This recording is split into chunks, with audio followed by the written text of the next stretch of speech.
will learn about polymorphism. So as the name suggests, polymorphism. So poly means many, and form means morphism means form. So basically there are two types of polymorphism: compile time and runtime. That compile time is also called as method overloading, whereas runtime polymorphism is called as method overriding. So what is compile time polymorphism? Compile time polymorphism is a polymorphism. It is a feature of the Java, which happens at the compile time, whereas runtime polymorphism is that is method overloading. It happens at the runtime. Let's take an example of the program. So we have taken an example of a contact, which is our phone book. So basically, there are two types in which we search our contacts. That is by number or by just typing the name and searching it. So this is a program for it. Its class is contact. So in this, there are basically one search method, and I'm just initializing int tag, that is parameterizing it, and print is search by number.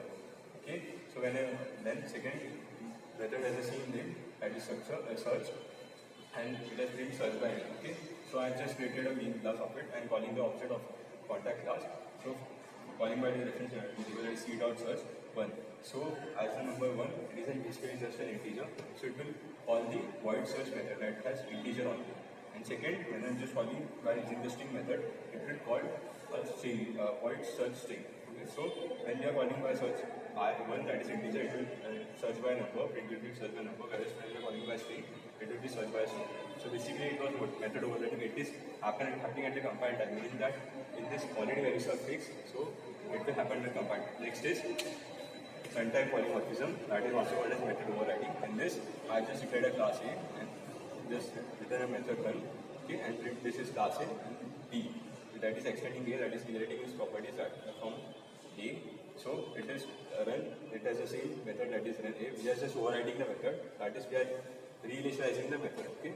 So in this we have just created name class, and I just given it as a reference to the B, okay, B dot run. I'm just calling the method. In this it will just print up this is class B statement, because run method is being overridden by this method.